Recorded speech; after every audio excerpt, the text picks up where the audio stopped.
La révélation des mystères cachés, l'explication et la compréhension de certaines réalités de ce monde et du monde spirituel.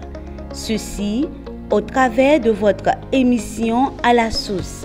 Ne néglige pas le don qui est en toi. Ne néglige pas. C'est pas facile. Le Seigneur viendra me demander des comptes par rapport aux brebis qu'il m'a confiées. À la source vous éclaire, oriente votre connaissance et vous conduit vers la source de toutes vos préoccupations. Ce n'est pas au début du mariage qu'on découvre même les jouissances sexuelles. Non. Mais qu'est-ce que la Bible dit dans le livre de Cantique des Cantiques? Le Dieu ne veut pas poser beaucoup de questions. Quand on ne comprend pas, en même temps, on prend la poubelle et Satan. En même temps. Un serviteur de Dieu ne peut plus bien faire un autre travail que le travail de Dieu. À la source, c'est sur la télé évangélique tous les lundis à 10h et à 22h30 minutes avec les appelés de l'Éternel. À la source, l'émission sans tabou. Shalom frères et sœurs en Christ, shalom frères et sœurs, vous qui nous suivez un peu partout dans le monde, fidèles téléspectateurs de la télé évangélique. Merci de prendre le rendez-vous sur votre émission à la source. Comme d'habitude, à la source, nous recevons pour vous des hommes de Dieu, un homme de Dieu aujourd'hui sur notre plateau pour nous expliquer tout autour d'un thème, pour nous donner, pour nous sortir ce qui est caché. Mesdames et messieurs, aujourd'hui je reçois pour vous le pasteur Blaise. Homme de Dieu, bonjour. Bonjour, bien. Veuillez vous présenter à nos téléspectateurs. C'est le pasteur Blaise Menzi, pasteur principal de l'église Clé des Cieux. Alors, une fois encore, merci d'avoir répondu à notre invitation. Alors, pasteur, notre thème, c'est la place de l'onction dans l'église d'aujourd'hui. Quand on parle de l'onction aujourd'hui dans l'église, c'est quoi, pasteur? C'est quoi l'onction? Quand on parle de l'onction, on ne peut pas parler de ce que l'onction est, sans parler de ce que l'onction n'est pas. L'onction n'est pas d'abord toutes les manifestations. Toutes les manifestations ne sont pas d'abord l'onction. Ce n'est pas parce qu'il y a assez de bruit quelque part qu'on peut dire que l'onction est là. Et sinon, on risque de l'imager comme étant le faiseur de bruit.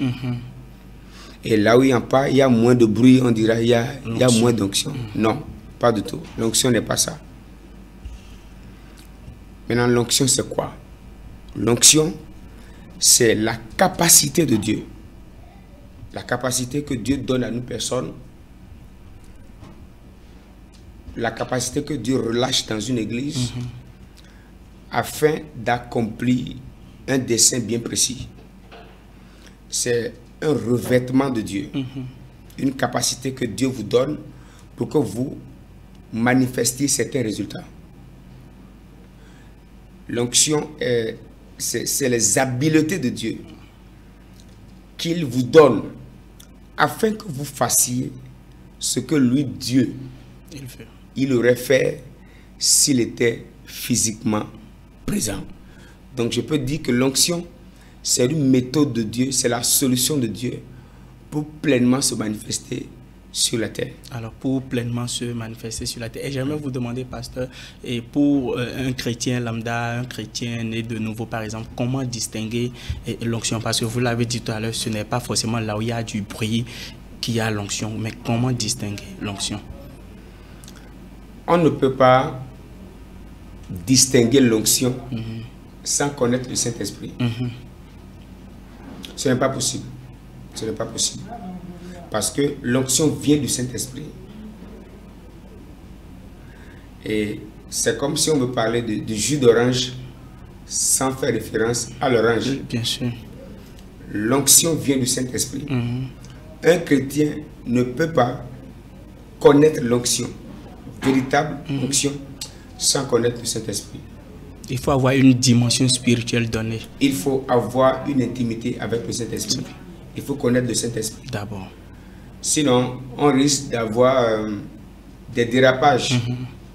Parce qu'il y a aussi des fausses onctions. Donc, pour reconnaître la vraie onction, il faut être vraiment avec le Saint-Esprit. Donc, quelqu'un qui ne connaît pas le Saint-Esprit aura vraiment des difficultés à connaître l'onction et aussi à connaître la vraie onction. Donc, pour connaître l'onction et aussi discerner la vraie onction, il faut connaître le Saint-Esprit. Il faut avoir une certaine relation avec le Saint-Esprit. Là, on a la capacité de connaître ce que c'est que l'onction, ce que l'onction peut faire, et avoir aussi la capacité de reconnaître, ici c'est l'onction du Saint-Esprit, ça ce n'est pas le Saint-Esprit. Parce que celui qui est habitué au vrai billet peut facilement reconnaître le faux billet. Alors, connaître l'onction, connaître d'abord le Saint-Esprit. Alors, quelle est cette manière par laquelle il faut connaître le Saint-Esprit? Est-ce forcément prier, jeûner, un processus donné avant de connaître le Saint-Esprit? Connaître le Saint-Esprit n'est pas du tout compliqué comme on l'aurait toujours pensé. Le Saint-Esprit, c'est celui que Dieu nous a disposé pour nous aider. Vous savez, Dieu sait que les derniers temps que nous allons passer ne seront pas faciles. Bien sûr. Jésus pouvait dire, il vaut mieux que moi je m'en aille, que je vous laisse le consolateur. Et c'est lui qui vous conduira dans toute la vérité. Il n'a pas parlé seulement de la vérité, ni une partie de la vérité. Mais c'est lui qui nous conduira dans toute la vérité. Donc on ne peut pas connaître la vérité ou vivre pleinement dans toute la vérité sans le Saint-Esprit. Ce n'est pas possible. Et maintenant, pour découvrir le Saint-Esprit, il faut le recevoir. D'abord. Il faut le recevoir. C'est vrai, tous ceux qui reçoivent Jésus ont déjà Dieu le Père, Dieu le Fils, Dieu le Saint-Esprit en eux. Maintenant, on parlera du langage pentecôtiste qui est d'être rempli du Saint-Esprit. Parce qu'il y a plusieurs niveaux dans le Saint-Esprit. Quand on parle du Saint-Esprit, si on prenait par exemple le livre d'Ézéchiel, Ézéchiel chapitre 47 à partir du verset 3, il parle de lorsque l'ange, lorsqu'on mesure 1000 coudées, il dit ça vient au niveau de la cheville, ça vient au niveau du genou, de la hanche, et de tout ça, ainsi de suite. Donc, le débordement, le remplissage, c'est ça qui définit maintenant si tu es rempli du Saint-Esprit. C'est de là même que les choses commencent. Tout commence quand on est vraiment rempli du Saint-Esprit. Quand on n'est pas rempli, quand on n'est pas, c'est comme on veut demander à un homme qui n'est pas ivre de manifester l'ivresse. Non, ce serait difficile pour lui, bien sûr. Mais quelqu'un qui boit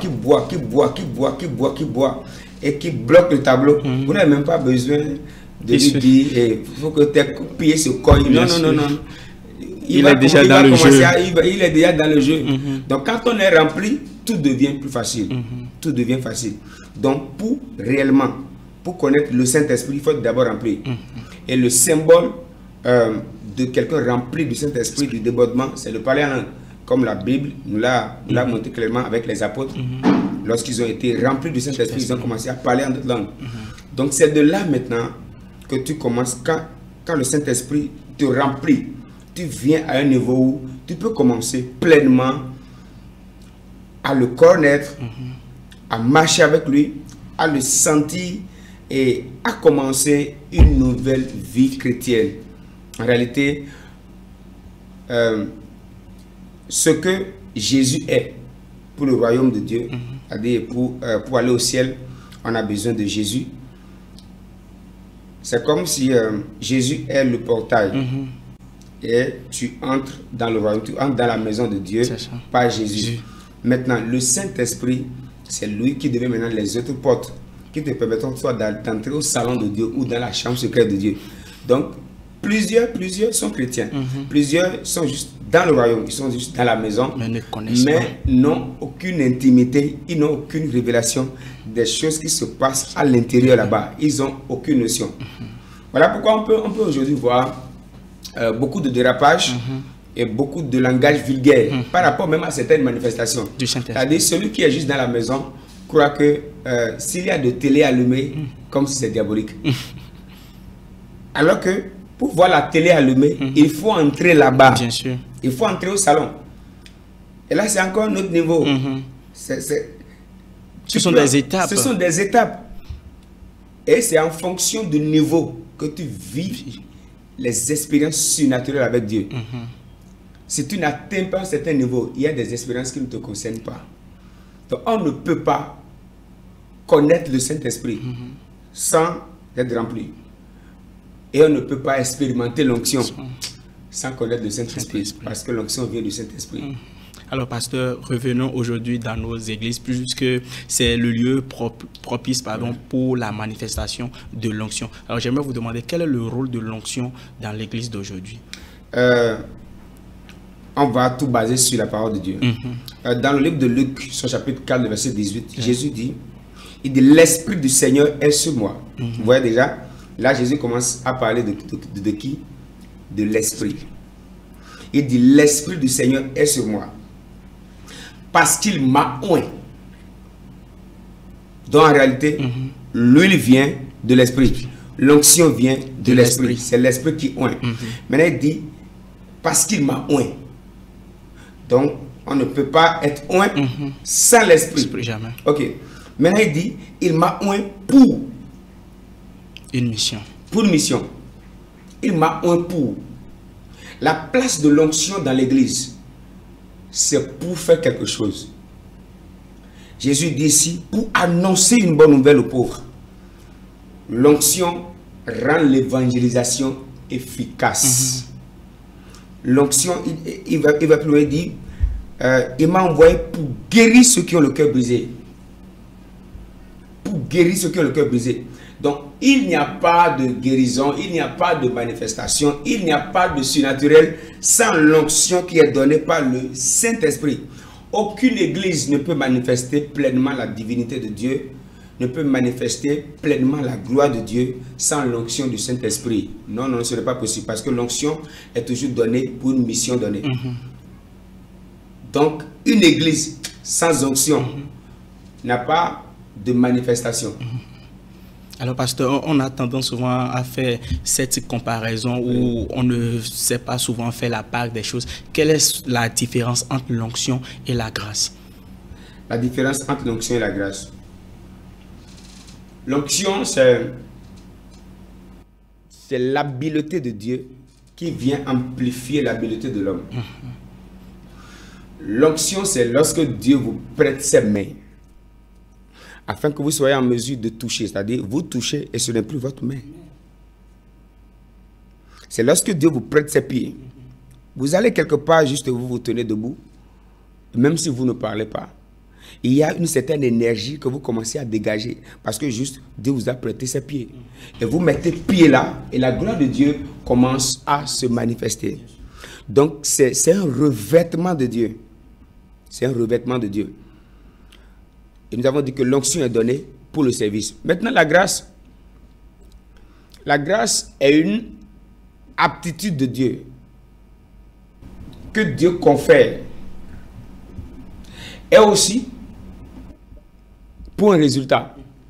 C'est aussi pour un résultat. Et la grâce, on ne fait rien. Quand on parle de grâce, c'est une faveur imméritée. Donc on ne reçoit pas la grâce parce qu'on a obligatoirement fait quelque chose. Non, non. Donc tu peux avoir la grâce de... Tu peux avoir même la grâce de certaines manifestations. Sans que tu ne fasses rien. La grâce n'est pas une obligation de la part de Dieu. Dieu n'exige rien. Oui. Dieu, il fait grâce à qui il veut. Oui, il veut. C'est pas forcément tu es pasteur, tu dois... Non. Il y a des personnes qui n'ont même pas assez jeûné et qui peuvent commencer à manifester des choses même qu'elles ne maîtrisent même pas. Bien sûr. Ça, Dieu lui a fait cette grâce. Dieu lui a juste fait cette grâce. Ouais. Donc ça, c'est le langage de la grâce. Donc Dieu te fait grâce, il te donne. Mais l'onction, elle est payante, elle n'est pas gratuite. L'onction, elle exige beaucoup de choses. Des sacrifices. L'onction exige des sacrifices. Aujourd'hui, il y a plusieurs qui se trompent d'un langage de Jésus. Vous avez reçu gratuitement, donné gratuitement. Le salut, nous l'avons reçu gratuitement. Oui. Mais on ne reçoit pas l'onction gratuitement. Il y a une certaine dimension de l'onction que tu ne peux jamais manifester si tu n'es pas capable de payer le prix. Alors, mais quelle est cette manière de payer le prix? Pour payer le prix, tout dépend d'abord, de la dimension à laquelle Dieu t'appelle. Il y a ceux, par exemple, qui peuvent être appelés juste pour influencer 100 personnes. On ne dira pas à quelqu'un qui doit influencer 100 personnes de payer le prix d'une personne qui doit influencer 1 million de personnes. Il y a une différence. Non, il y a une différence. Donc, les prix sont payés en fonction des attentes de Dieu. Des attentes de Dieu. Quand Dieu t'appelle pour que tu aies un impact, pas local, mais global, tu dois savoir que pendant que celui de l'impact local, lui mange, toi tu dois savoir que tu n'as pas en griffe le droit de manger. Ou lui il est tout le temps devant son écran, mais il est tout le temps sur les réseaux sociaux. Toi tu dois comprendre que ta place n'est pas là. Ta place n'est pas là. En réalité, les responsabilités qui te sont assignées t'exigent plus de prix à payer. Lorsque Dieu t'appelle à une dimension élevée, il t'appelle aussi à payer un prix élevé. Donc pour avoir l'onction d'un certain niveau, si tu refuses de payer le prix, tu es disqualifié. Donc le niveau de l'onction, le niveau de sacrifice, c'est en fonction du niveau de l'onction. Et aussi, là maintenant je parle de Dieu. Maintenant, ce qui me revient, je peux dire, Seigneur, je veux atteindre tel niveau, amène-moi là-bas. Ok, Dieu te dit, ok, pour aller là-bas, voici les exigences. Vous savez, le thème de sacrifice pour avoir une certaine création, une certaine manifestation, beaucoup de chrétiens n'ont pas compris. Beaucoup de chrétiens pensent que c'est seulement le diable qui exige de sacrifice. C'est faux. Le diable n'est que le singe de Dieu. En réalité, le diable sait comment le royaume de Dieu fonctionne. Le diable sait qu'avant de manifester une certaine grâce, bon, une certaine dimension d'onction avec Dieu, il faut payer un prix. Il sait qu'il faut payer un prix. Bien sûr. Ok, je donne un exemple. La femme de Manoach, la maman de Samson. Lorsque l'ange vient vers lui, et l'ange lui dit, bientôt tu seras enceinte, et tu vas donner naissance à un fils, qui sera le libérateur d'Israël. Et l'ange lui dit, à cause de ce fils que tu mettras au monde, voici les exigences. Tu ne dois pas manger les choses souillées, tu ne dois pas boire de liqueur. Et même quand l'enfant naîtra, le rasoir, il y a eu des interdits. Ok, par contre, il y aura des femmes enceintes de son quartier qui vont manger ces choses-là. Qui vont tout manger, mais qui n'auront aucun problème. Oui. Ouais, qui n'auront aucun problème.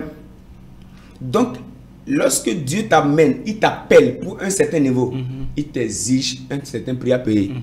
Et si tu es incapable de payer le prix, tu n'iras pas là-bas. Non, non, non. Tu n'iras pas. C'est comme si on interdit à la maman de Samson de boire des liqueurs fortes. Et elle voit d'autres femmes en train de boire. Elle dit, mais c'est quoi? Je peux aussi boire. Moi aussi, que je boive. Si elle boit, elle ne mettra jamais au monde le libérateur. Il y a des personnes qui ont en elles des libérateurs. Une onction libératrice. Une onction qui brise le joug. Une onction qui peut libérer toute leur famille. Une onction qui peut libérer tout un pays, qui peut libérer tout un quartier. Mais qui n'ont pas encore la notion du sacrifice, des interdits. L'onction a trop d'interdits. L'onction a des exigences. Alors, pasteur, allez-y, allez-y. Donc, on ne peut pas aspirer à une certaine dimension d'onction si on n'est pas capable d'abord d'accepter que les grandes onctions ont des grands prix. Alors, pasteur, justement, les prix. Mais aujourd'hui, quand nous rentrons dans le cadre un peu social, aujourd'hui, quand on va dans une église, on dit un prix à payer. Certaines ont tendance à croire que c'est une manière pour l'homme de Dieu ou pour le pasteur de soutirer, de percevoir de l'argent, par exemple, ou d'une manière de dominance sur les fidèles. Ok. Dans ce sens, moi, je suis un peu curieux. J'aime chercher. Vous savez, cette mentalité et ces manières de faire, vous n'allez les noter généralement que chez les francophones. En fait, que les francophones me pardonnent, je suis aussi francophone. Bien sûr. Mais en réalité, c'est le francophone qui raisonne trop. En réalité, le retard de la francophonie est dû à sa capacité de trop réfléchir. Bien sûr. En fait, vous voyez un anglophone, vous lui dites, moi j'ai fait telle chose, ça a marché. Va chercher de telle manière. Il n'a pas assez de débat à faire.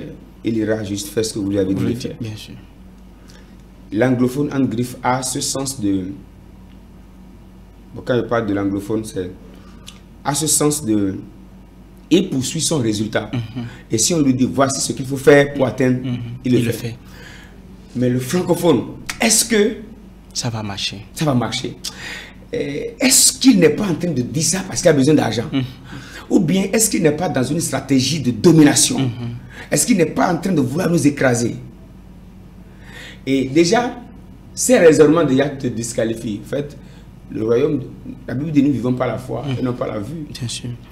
Donc, et je ne suis pas en train de mettre de côté les abus ou les exagérations de certains hommes de Dieu. Aujourd'hui.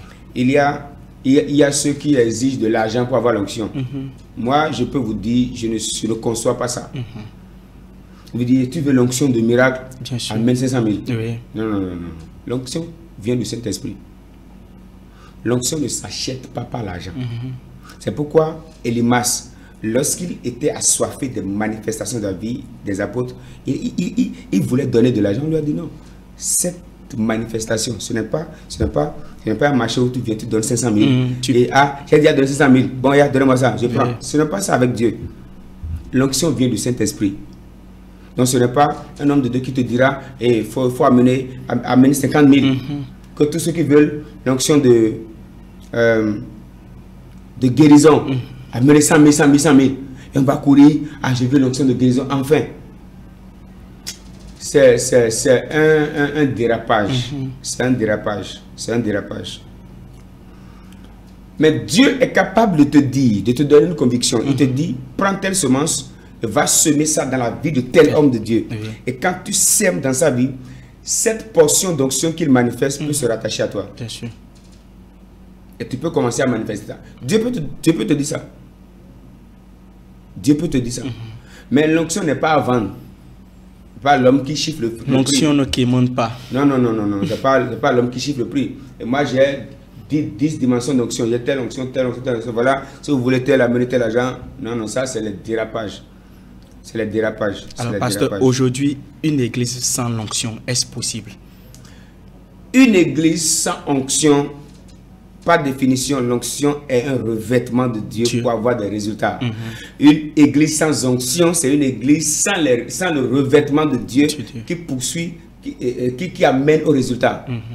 Une église sans onction, c'est une église sans influence. Une église sans onction, c'est une église sans impact. Une église sans onction, c'est une église incapable de manifester Dieu, incapable de révéler Dieu, incapable. Une église, en réalité, une église sans l'onction, on parle de l'onction du Saint-Esprit. On ne peut pas parler de l'onction sans parler du Saint-Esprit. Une église sans onction, c'est une église qui rend le Saint-Esprit muet, qui muselle le Saint-Esprit. Et la dimension de l'onction dans une église est définie par certaines manifestations. Au fait, quand le Saint-Esprit se manifeste à un certain niveau dans l'église, il faut comprendre que c'est à cette dimension que cette église lui a donné la place. Bien sûr. Et vous pouvez voir dans une église où on ne croit pas en la guérison. Par exemple, on dit, vous avez été déjà guéri à la croix. Je ne suis pas comme ça. Et c'est fini. C'est-à-dire, on n'a plus besoin de prier pour le malade. Donc on voit quelqu'un qui a un cancer. Bon, tu as été déjà guéri à la croix, mais tu gardes ça.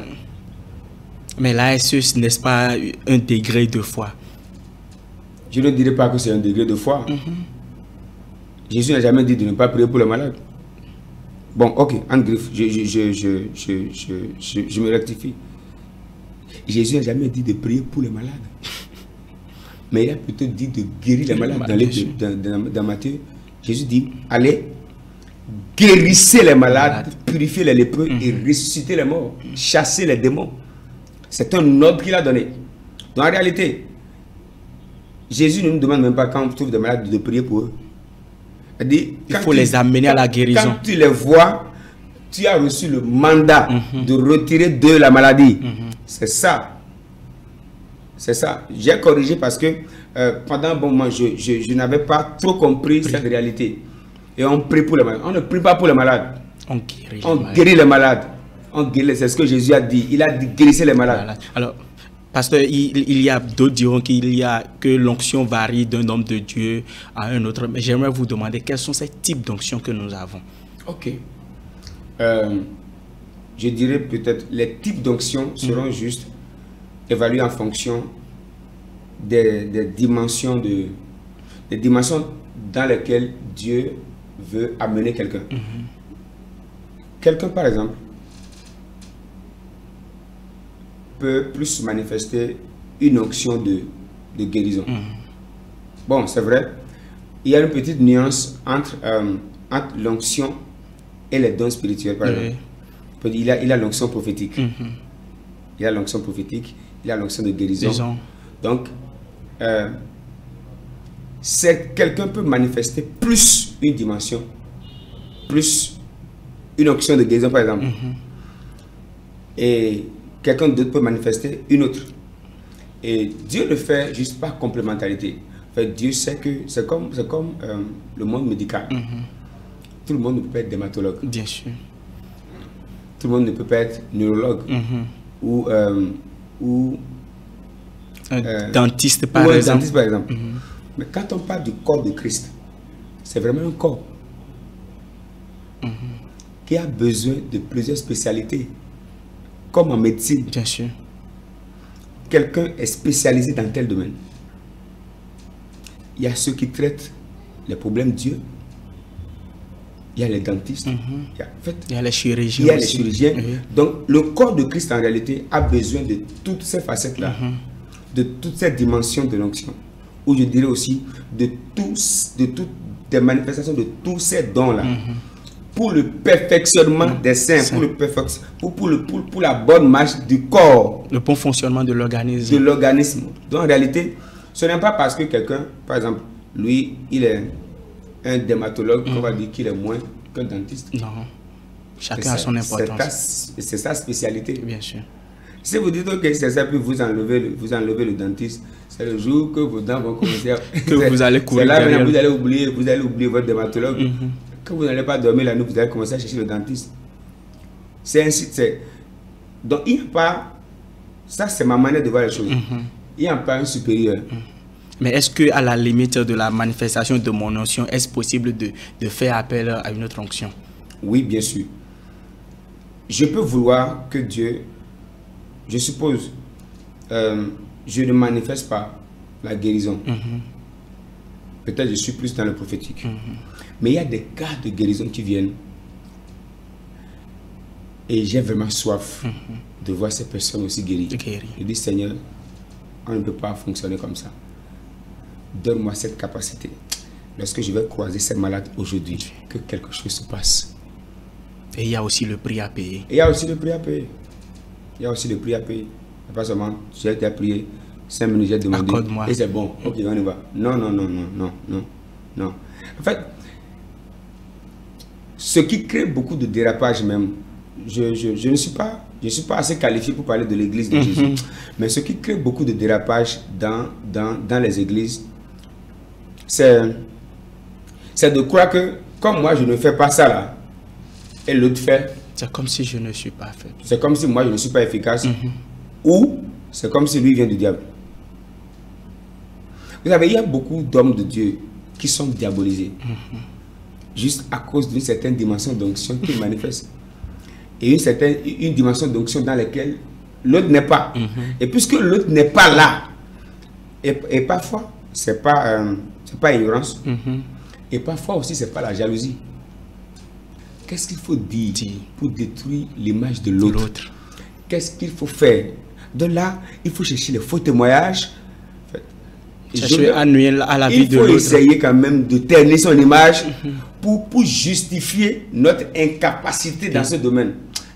Moi, je trouve que c'est trop enfantin. Il faut vraiment qu'on aille au-delà de ça. Si tu n'as pas quelque chose, va demander à Dieu. Et s'il faut te connecter à l'autre pour manifester ça, va te connecter à lui. Et si tu ne sais pas comment le faire, ok, mon frère, comment toi tu manifestes telle chose? Aide-moi, je veux mieux comprendre. Aujourd'hui, on ne veut pas poser beaucoup de questions. Quand on ne comprend pas, en même temps, on prend la poubelle et Satan. En même temps. Alors, pasteur, j'aimerais vous demander comment se manifeste l'onction. Merci beaucoup. L'onction peut se manifester de diverses manières. Premièrement, par le dépôt que Dieu fait en toi, tu peux manifester ça. Deuxièmement, tu as soif d'une onction, tu as soif d'une dimension d'onction et tu payes le prix, tu travailles pour l'avoir. Et tout ça maintenant, l'onction se manifeste aussi en fonction du besoin du terrain. Je peux être en France et je manifeste une onction prophétique en fonction des exigences ou des besoins du terrain. Et je peux aller par exemple au Nigeria et là je vois plus manifeste l'onction de guérison. Ça ne voudrait pas dire que l'autre onction n'est pas là, mais c'est l'onction du Saint-Esprit. On revient toujours à cette base. Ce n'est pas notre onction. C'est l'onction du Saint-Esprit. Donc le Saint-Esprit manifeste l'onction en fonction des besoins du lieu, en fonction des besoins du temps.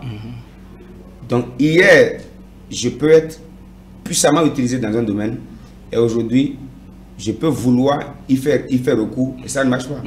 En fonction des besoins d'aujourd'hui, le Saint-Esprit peut décider se manifester autrement aujourd'hui. Cela ne voudrait pas dire que je ne suis plus oint ou cela ne voudrait pas toujours dire que j'ai perdu l'autre onction. Non, non, non. Il y a des onctions que moi j'ai vu Dieu manifester au travers de ma personne et qui m'ont effrayé. Mais je suis allé sur un certain lieu, j'ai vraiment voulu que ça vienne, mais je ne les ai pas vus. Ça ne veut pas dire que j'ai perdu l'onction. Non. Mais ça veut aussi dire que selon le besoin de ce terrain, Dieu ne trouve pas utile l'autre dimension de l'onction, mais il manifeste une autre facette de l'onction à cause des besoins là. Je ne peux pas aller, à l'hôpital, ayant un problème de nerfs et aller m'asseoir chez comment dire, un chirurgien par exemple. Un chirurgien par exemple. Non. Non, non, non. Donc quand on vient, c'est Dieu lui, en fonction des besoins, qui manifeste. Alors, pasteur, puisque l'onction est le chemin par lequel tout vient, alors j'aimerais vous demander, est-ce possible de parvenir à sa première gloire sans l'onction? Parlant de l'Église, l'Église a commencé par quoi? Il faut voir qu'est-ce qui faisait la force de l'Église d'hier. Pour voir si on peut manifester cette dimension d'hier sans ce qui faisait la force de l'Église d'hier. Ce n'est pas possible. L'Église a connu sa première gloire dans une forte vague d'onction. Où, après avoir reçu le Saint-Esprit, c'était vraiment du choc, c'était vraiment fort. Donc c'est de cette ambiance que l'Église a commencé à s'imposer. C'est de là que des miracles ont commencé à s'opérer d'une manière vraiment extraordinaire. Ce qui a fait la force de l'Église d'hier, c'est ce qui fera la force de l'Église d'aujourd'hui. Si l'Église a commencé hier avec le Saint-Esprit, avec le parler en langue, avec des signes, des prodiges et des miracles, si l'Église d'aujourd'hui met ces choses de côté, elle sera fragile, elle sera comme nulle et sans effet. Elle n'aura aucun impact sur la vie des païens, elle n'aura aucun impact dans la société. L'Église ne peut jamais manifester la gloire qu'elle manifestait hier sans l'onction du Saint-Esprit. Et pour en dire plus, la Bible nous dit que la gloire de la dernière maison sera plus grande que celle de la première. Donc, l'Église ne peut pas manifester les gloires de la dernière maison sans ça. Non, ce n'est pas vrai. Ce n'est pas possible. Donc, si on met ces choses qui faisaient notre force hier de côté, c'est qu'on va manquer. Si hier tu as mangé et tu étais fort, aujourd'hui tu n'as pas mangé. Tu ne peux pas et tu dis que tu veux toujours te battre. Ce n'est pas possible. Alors, selon la Bible, quelle est la base de l'onction? Selon la Bible, je ne serai pas trop doctoral, je ne vais pas entrer trop dans les détails, mais c'est Dieu d'abord, c'est Dieu qui a demandé à ce que l'huile soit composée. Et en ce temps, on considérait l'onction comme étant comme la matière comme la matière physique. C'est quand on met l'huile sur la personne qu'on dit que la personne a reçu l'onction. Dans Exode, le chapitre 30, à partir du verset 25, Dieu disait à Moïse, il dit, tu feras cela une huile pour l'onction sainte, composition de parfum selon l'art du parfumeur. Ce sera l'huile pour l'onction sainte. Donc là, Dieu donne une méthode, il donne comment dire, il donne un moyen. Il donne la stratégie de la composition de l'huile d'onction. Et il dit, prends des meilleurs aromates, 500 cycles de myrrhe, de celles qui coulent d'elles-mêmes, la moitié, soit 250 cycles de cinnamon aromatique, 250 cycles de roseau aromatique. Le verset 24, il dit 500 cycles de casse selon le cycle du sanctuaire et un nain d'huile d'olive. En fait, là, Dieu est en train de parler de la composition de l'huile d'onction. Et au verset 30, il dit, tu oindras Aaron et ses fils et tu les sanctifieras pour qu'ils soient à mon service dans le sacerdoce. Donc c'est de là que Dieu donne l'instruction sur l'huile d'onction, sur l'onction, sur comment ça peut se faire. Donc c'est de là que Dieu a donné cette instruction-là. Donc c'est Dieu lui-même qui a parlé premièrement de ce thème de l'onction. C'est Dieu même qui reçoit ça. Donc l'onction vient de Dieu. Je peux juste dire ça. Alors, homme de Dieu, j'aimerais vous demander comment se manifeste l'onction dans la vie d'un homme de Dieu, déjà qui dirige une église. Je l'avais un peu dit, l'onction peut se manifester de diverses manières. Il y a l'onction, c'est l'habileté de Dieu, c'est les capacités de Dieu. Un homme de Dieu dans un culte peut avoir l'onction et il peut commencer à, quand il enseigne, quand il prêche, on sent quelque chose dedans. Tu peux sentir la chair de poule. Ouais, j'ai vu des cultes où on ne te touche pas. Mais tu es sidéré. On ne te touche pas, mais tu ne te retrouves pas. Et culte, je vois des personnes pleurer. Je demande, qu'est-ce qui me fait pleurer? Je dis, ben, je ne sais pas. Je ne sais pas ce qui me fait pleurer. Au fait, la présence du Saint-Esprit est tellement... Parce qu'on dit, je reviens toujours, l'onction vient du Saint-Esprit. L'onction vient du Saint-Esprit. Cette présence est tellement concentrée que le revêtement est tellement tangible que tous ceux qui sont dans une telle atmosphère ne peuvent qu'être secoués par la puissance du Saint-Esprit qui est matérialisée par l'onction. Qui est matérialisée par l'onction. Ça peut se manifester par les prophéties, ça peut se manifester par les délivrances, ça peut se manifester par les guérisons, ça peut se manifester juste par des paroles de connaissance. Ou même juste, on prêche, comme je l'ai dit, on enseigne juste, et rien de plus, mais tu te retrouves, juste on est en train de te parler de Dieu, et on ne t'impose même pas les mains. Il n'y a plus la maîtrise de soi. Et tu ne te maîtrises pas. Juste on te parle et tu trembles, tu pleures. Donc l'onction peut se manifester dans tous ces paramètres-là, peut se manifester dans toutes ces dimensions-là. L'onction se manifeste comme ça. Alors, pasteur, du point de vue de l'huile d'onction, il y a aujourd'hui d'autres pasteurs qui n'approuvent pas forcément l'utilisation de l'huile d'onction. Et j'aimerais vous demander dans quel cas, par exemple, ou dans quelles circonstances, il faut faire recours à l'huile d'onction. Ok. Dans le Nouveau Testament, la Bible nous parle de si quelqu'un est malade, qu'il s'approche des anciens et autres là, et on parle qu'il les oigne d'huile. Et dans le Nouveau Testament, on nous parle de l'utilisation de l'huile d'onction de manière précise lorsqu'il s'agit des cas de maladie. Et dans l'Ancien Testament, on l'utilise pour les rois, les sacrificateurs, les prophètes. Et aussi, n'oublions pas, dans l'Ancien Testament, on oignait même les ustensiles de Dieu. a dit tout ce qu'on utilise dans la maison de Dieu, Dieu avait même exigé qu'on les soigne, qu'on mette d'huile dessus. Pour les purifier, par exemple. Pour les purifier, pour les conserver dans la présence de Dieu. Et je ne dirais pas qu'utiliser l'onction, utiliser l'huile d'onction dans le Nouveau Testament, bon, je peux laisser le Nouveau Testament, dans l'église d'aujourd'hui,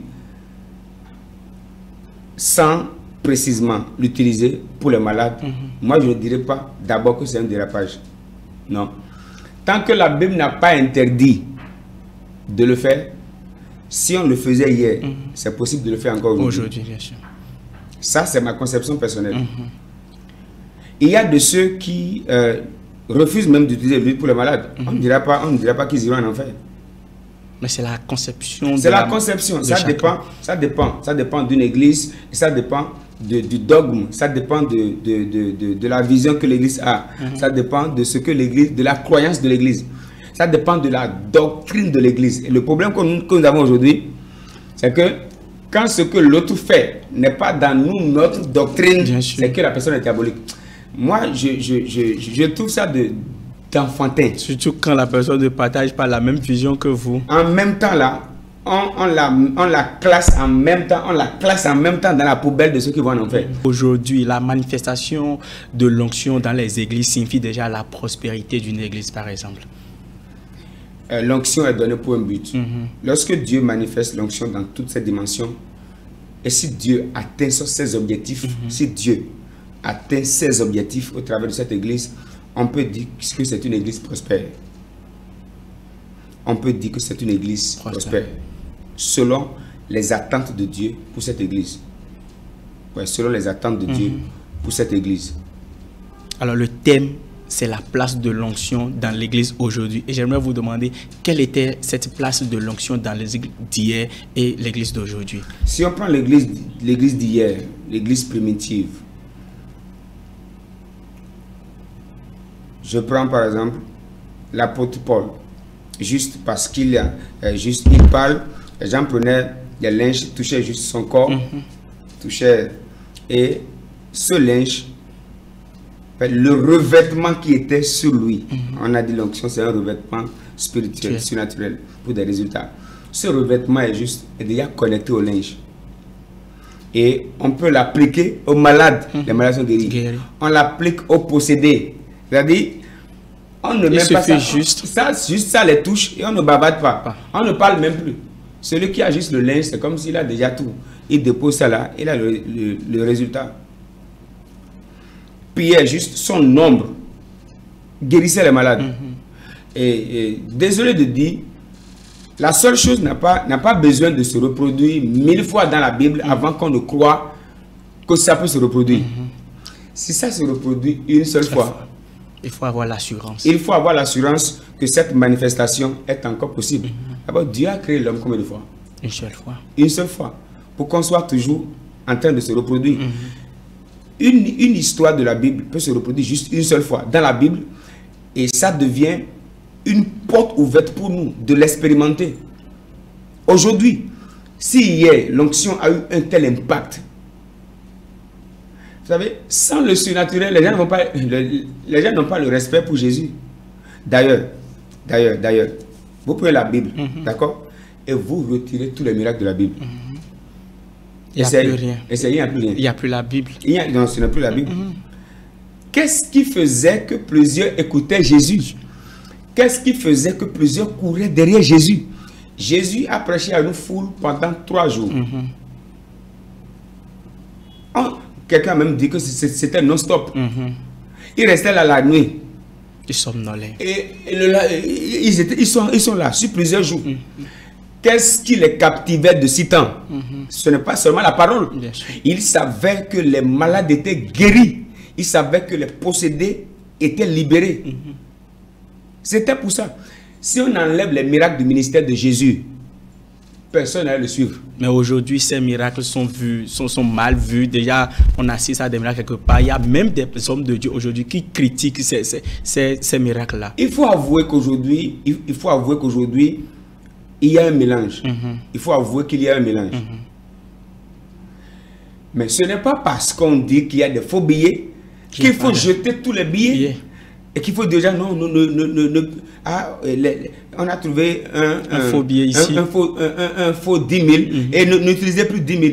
En fait, c'est une mentalité que Satan est en train de prêter à l'église. Et Satan ne prêtera pas à l'église sans la prêter aux hommes de Dieu. Satan attaque les hommes de Dieu. Satan les attaque. Et il commence juste parce qu'il y a un dérapage là-bas. On refuse à tout le monde. Si on trouve 10 000 dans la main de quelqu'un, il a un faux billet. C'est très faux. C'est très faux. Et ça muselle l'église. Ça tue l'église. Et moi, je me suis fait une promesse.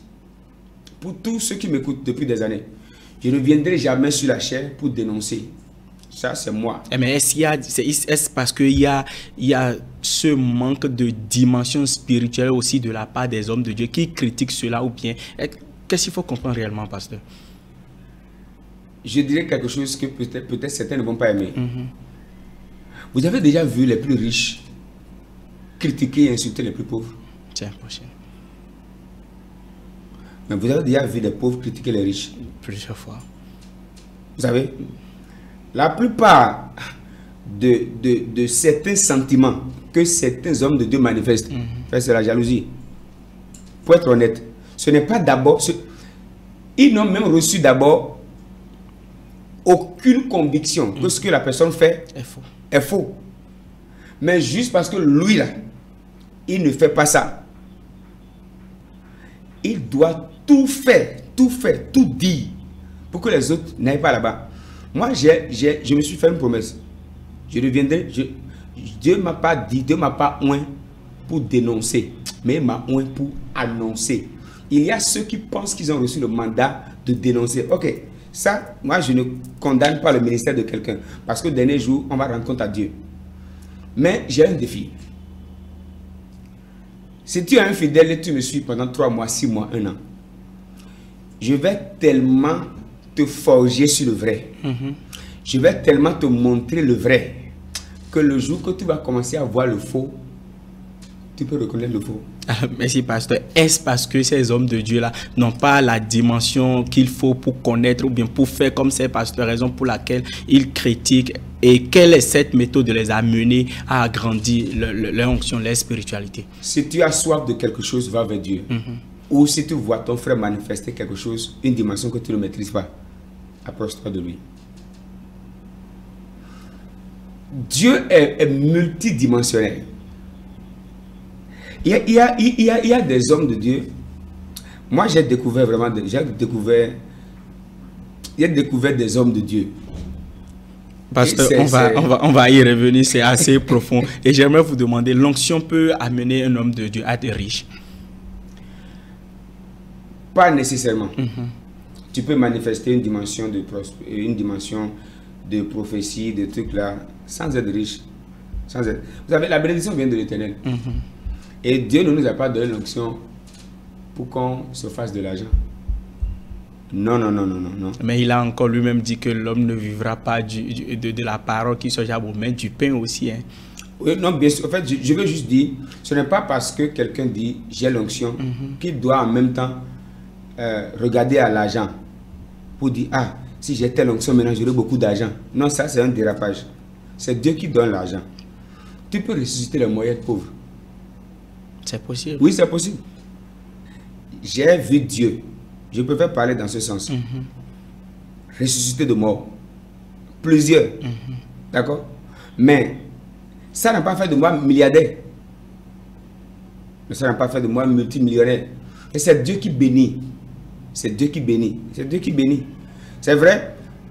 Dieu peut t'utiliser et tu manifestes une onction dans la vie d'une personne et il peut convaincre la personne de te faire du bien. Bien sûr.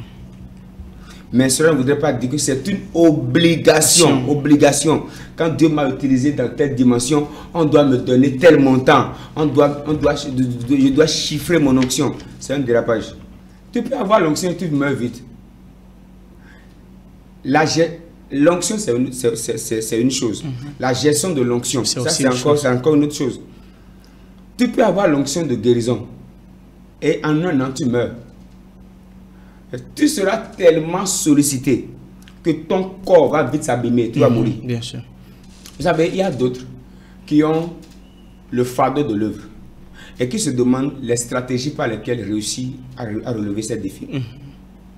Et qui peuvent se mettre autour d'eux une stratégie pour qu'il y ait des entrées financières, juste pour aider les orphelins. Alors l'imposition de la main d'un pasteur sur la vie d'un fidèle, par exemple, est-ce forcément la manifestation du Saint-Esprit? Lui imposer les mains pour qu'il reçoive. Bien sûr, peut-être pour une guérison par exemple, et tu vois l'intéressé commence à jaillir, à crier. Oui. Est-ce forcément la manifestation du Saint-Esprit via l'onction? Quelqu'un peut crier juste parce qu'il y a un esprit là qui veut sortir, qui se manifeste. Et à cause de la présence de Dieu dans la salle, l'esprit veut vraiment sortir parce que l'esprit ne supporte plus cette dimension de Dieu. Et là, la personne peut crier. Là, il faut chasser le démon. Et le démon sort. Alors, pasteur, aujourd'hui, dans une église, le pasteur, je dirais, est l'être le plus vu. Le berger, je dirais. Mais est-ce que cela peut arriver que déjà un fidèle dans l'église, par exemple, ait plus d'onction que son pasteur? Ok. L'onction vient du Saint-Esprit. L'onction vient pour atteindre un résultat. Bien sûr. Vous savez, Dieu n'a pas un problème avec pasteur ou un problème avec fidèle. Tout dépend de celui qui se dispose. Tu peux être pasteur et tu es un paresseux. Tu n'auras pas l'onction. Tu es un pasteur et tu dors tout le temps. Tu es un pasteur ou bien tu te crées tous les titres. Apôtre, bishop, et voyant. Et toi, tu manges tout le temps. Toute la semaine, tu manges. Toute la nuit, tu dors. Tu n'as aucune vie de consécration. Par rapport à un simple fidèle qui se met de côté pour Dieu, qui passe du temps avec Dieu, qui craint Dieu, il va manifester des choses. Mais le titre peut le disqualifier. Il n'est pas il n'est pas bishop, il n'est pas archevêque, il n'est pas tout ça. Mais il va manifester des choses que toi-même l'appelé, tu ne peux pas manifester. Parce que Dieu travaille avec les personnes disponibles. Donc on peut dire que des fois même le titre de pasteur peut être sans effet. Tu peux avoir le titre de pasteur et tu n'as aucun poids dans le monde spirituel. Tu peux avoir grand nom, mais les démons ne te connaissent pas. Les démons disent au fils de Séba, nous on connaît Jésus, on connaît Paul. Pasteur, nous tendons tout doucement ainsi vers la fin de notre émission et j'aimerais vous demander, vous, pasteur, déjà, aujourd'hui, quand vous voyez le corps du Christ un peu partout dans le monde, est-ce que l'onction pourrait être une chose facile pour les chrétiens aujourd'hui à avoir? L'onction vient du Saint-Esprit. Et Dieu, il faut comprendre que Dieu vraiment veut se manifester. Dieu cherche des hommes et des femmes disponibles.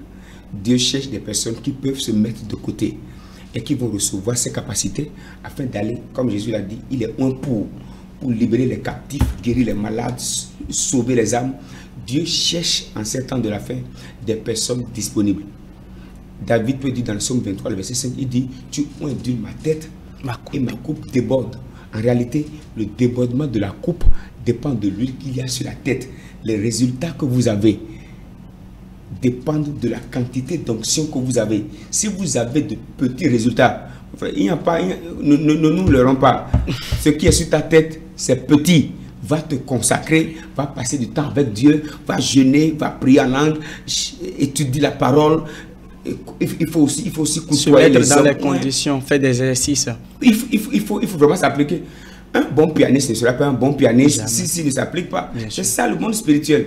Tu ne peux pas être efficace dans les choses spirituelles si tu ne t'exerces pas, si tu ne t'appliques pas. C'est une loi. C'est une loi dans le monde spirituel. C'est une loi pour le corps du Christ qui aspire à l'onction, vraiment l'onction véritable de la part du Saint-Esprit. Pasteur, nous sommes pratiquement à la fin de cette émission. Je vais vous demander de regarder votre caméra et d'envoyer un message à l'endroit du corps du Christ au Bénin, un peu partout dans le monde. Ok. Je bénis vraiment Dieu pour cette belle opportunité qui nous est accordée pour que nous parlions de la place de l'onction dans l'église d'aujourd'hui.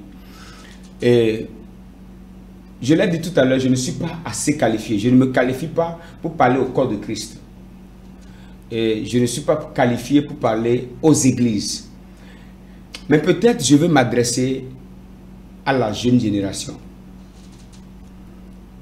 Je suis père pour certains, je suis grand frère pour certains, et je suis collègue avec certains. Je peux nous dire, dans le livre d'Esther, dans le livre de Ruth, j'allais dire, son chapitre 3, à partir du premier verset, nous allons voir jusqu'au troisième verset.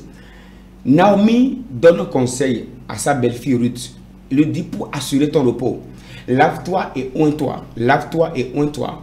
Et Ruth s'est lavée, elle a mis l'huile. C'est après ça que Ruth a rencontré Boaz. Et c'est du fait de se laver, de se oindre qu'elle a rencontré Boaz. Et Jésus est sorti de cette liée-là. Vous ne pouvez jamais sortir, vous ne pouvez jamais, en tant que Ruth, rencontrer les Boaz si vous n'avez pas l'huile. Les rencontres de destinée, ça tire par l'huile. L'onction crée l'attraction, l'onction crée la visibilité, l'onction sort de l'anonymat, l'onction crée le boom, l'onction crée le surnaturel. Et nous ne pouvons pas manifester Dieu en ces temps de la fin sans l'onction du Saint-Esprit. Alors j'exhorte chacun de nous à pouvoir à chercher Dieu, à passer du temps avec Dieu, à se consacrer pour ça. Nous sommes à la fin des temps et j'ai écouté plusieurs qui parlent du réveil. On a besoin de réveil, on a besoin de réveil. Moi je me pose toujours une question. Par rapport au réveil, qu'est-ce que tu fais? Toi qui me suis, tu fais quoi? On ne se réveillera pas le matin, juste et quand on va se réveiller, on va sentir non, il y a le réveil. Non, le réveil est un travail. Le réveil est le résultat des personnes qui se disposent. C'est le résultat des personnes qui ont compris qu'il faut payer un prix pour l'avoir. Le réveil dépend du prix que nous payons dans le secret. Si nous ne payons pas le prix, nous n'avons pas le réveil. Alors je nous exhorte tous, vous et moi, nous qui aspirons aux manifestations de Dieu pour les temps de la fin, nous devons chercher le Saint-Esprit, passer du temps avec le Saint-Esprit. On doit jeûner, on doit prier jusqu'à ce que la gloire de Dieu se manifeste. Jusqu'à ce que la gloire de Dieu se manifeste. Pasteur, voilà qui est dit, vous allez donner votre numéro à nos téléspectateurs, le plus 229, allez-y. Plus 229, le 97, 99, 92, 90. Un autre numéro, plus 229, le 95, 09, 70, 07. Par ces contacts, vous pouvez facilement nous joindre. Que Dieu vous bénisse. Merci, pasteur, d'avoir répondu présent et d'avoir expliqué de long en large le thème de cette émission à nos téléspectateurs. Que le Seigneur vous bénisse. Amen. Alors, shalom, fidèles téléspectateurs de la télé évangélique. Nous voici à la fin de notre émission. Je rappelle que le thème de ce numéro, c'est l'onction. Le thème de ce numéro, c'est l'onction dans nos églises aujourd'hui, ou la place de l'onction dans l'église d'aujourd'hui. Vous êtes nombreux à nous suivre et vous l'avez compris, l'onction n'est pas une chose forcément à acquérir facilement, mais il faut un prix à payer pour la gloire de Dieu. Nous vous donnons rendez-vous pour un autre numéro. Merci de nous avoir suivis. À plus. La révélation des mystères cachés, l'explication et la compréhension de certaines réalités de ce monde et du monde spirituel. Ceci au travers de votre émission à la source. Ne néglige pas le don qui est en toi. Ne néglige pas. C'est pas facile. Le Seigneur viendra me demander les comptes par rapport aux brebis qu'il m'a confiées. À la source vous éclaire, oriente votre connaissance et vous conduit vers la source de toutes vos préoccupations. Ce n'est pas au début du mariage qu'on découvre même les jouissances sexuelles. Non. Mais qu'est-ce que la Bible dit dans le livre de Cantique des Cantiques? Aujourd'hui, on ne veut pas poser beaucoup de questions. Quand on ne comprend pas, en même temps, on prend la poubelle et Satan. En même temps. Un serviteur de Dieu ne peut plus bien faire un autre travail que le travail de Dieu. À la source, c'est sur la télé évangélique tous les lundis à 10h et à 22h30 avec les appelés de l'Éternel. À la source, l'émission sans tabou.